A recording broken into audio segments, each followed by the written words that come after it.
अस्सलाम वालेकुम जी, उम्मीद है आप सब लोग खैरियत से होंगे। आज हम बात करेंगे यूरिक एसिड का बढ़ जाना। जैसे ही सुबह उठते हैं पाँव ज़मीन पे नहीं रखा जाता, एड़ी में बहुत ज़्यादा दर्द होता है। यूरिक एसिड क्यों होता है, इसकी क्या अलामात हैं, और आपको एक ही चीज़ बताऊंगा जिसके इस्तेमाल से आप यूरिक एसिड को कंट्रोल कर सकते हैं।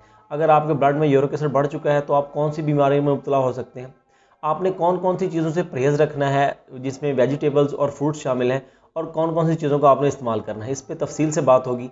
वीडियो में आगे जाने से पहले गुजारिश है, चैनल को सब्सक्राइब कर लीजिएगा, बेल आइकॉन को लाजमी प्रेस कीजिएगा और कमेंट सेक्शन में अपनी राय का इजहार लाजमी कीजिएगा। यूरिक एसिड जब जिस्म में बढ़ता है तो इसमें होता है कि पाँव में स्वेलिंग हो जाती है, सोजश हो जाती है, आपकी एड़ी में बहुत ज़्यादा दर्द होता है, और कुछ लोगों के पंजे में भी आगे दर्द होने लगता है, या जिस्म के मुख्तलिफ हिस्सों में हड्डियों में दर्द शुरू हो जाता है। यूरिक एसिड क्यों होता है? बहुत ज़्यादा फास्ट फूड का इस्तेमाल करना, किसी भी चीज़ का लगातार इस्तेमाल करना, जैसे दालों का लगातार इस्तेमाल करना है। इसके अलावा प्रोटीन वाली ग़िज़ाओं का इस्तेमाल करना जिसमें बहुत ज़्यादा मिकदार में प्रोटीन्स होती हैं लेकिन उसमें फाइबर मौजूद नहीं होता, और पानी का कम इस्तेमाल करना। अगर आपके जिस्म में यूरिक एसिड बढ़ जाता है तो आपको बहुत सी बीमारियां घेर सकती हैं, जिसमें हाई ब्लड प्रेशर है, किडनी स्टोन है, कार्डियोवैस्कुलर डिजीज़ हो सकती हैं, और इसके अलावा आपको डायबिटीज़ भी हो सकती है। अगर आपका यूरिक एसिड बढ़ चुका है तो आपको बहुत एहतियात करनी चाहिए, और इन चीज़ों से आपको मुकम्मल तौर पे परहेज़ करना है जो मैं आपको बताने जा रहा हूँ, जिसमें गोश्त का इस्तेमाल है। इवन कि आप बड़े का गोश्त, छोटा गोश्त और चिकन बिल्कुल इस्तेमाल नहीं करना, और इसके अलावा दालों का इस्तेमाल मुकम्मल तौर पे छोड़ दें।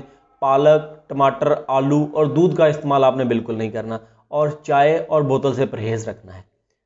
और अब हम बात करते हैं किस चीज़ के इस्तेमाल से आप यूरिक एसिड को कंट्रोल कर सकते हैं। फ्रूट्स में आपने क्या इस्तेमाल करना है और कौन से फ्रूट्स का आप जूस पी सकते हैं।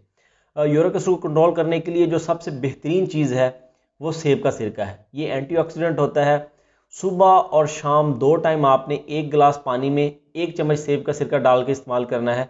आप 15 से 20 दिन इस्तेमाल करें, इंशाल्लाह यूरिक एसिड कंट्रोल हो जाएगा। और इसके अलावा पुदीना और खीरा, इसका आप जूस बना के पी सकते हैं, जिसमें आधा खीरा और 10 पत्ते पुदीने के डाल के इसका जूस बना लें। इसमें आप थोड़ी सी काली मिर्च का इस्तेमाल भी कर सकते हैं। इसके अलावा आप इसमें पानी का ज़्यादा इस्तेमाल करें, पानी जितना ज़्यादा इस्तेमाल करेंगे आपके लिए फ़ायदेमंद है।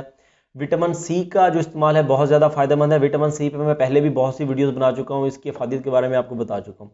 और फ्रूट्स में चेरी, स्ट्रॉबेरी, ब्लूबेरी का इस्तेमाल जो है वो बहुत ज़्यादा फ़ायदेमंद है। आप गन्ने का जूस पी सकते हैं, लस्सी का इस्तेमाल कर सकते हैं, और इन चीज़ों के इस्तेमाल से इंशाल्लाह आपका जो यूरिक एसिड है बिल्कुल ठीक हो जाएगा। ये वीडियो सदका जारिया समझ के ज़्यादा से ज़्यादा लोगों में शेयर कीजिए ताकि लोगों का फ़ायदा हो सके। दुआ में याद रखिएगा। अल्लाह हाफिज़।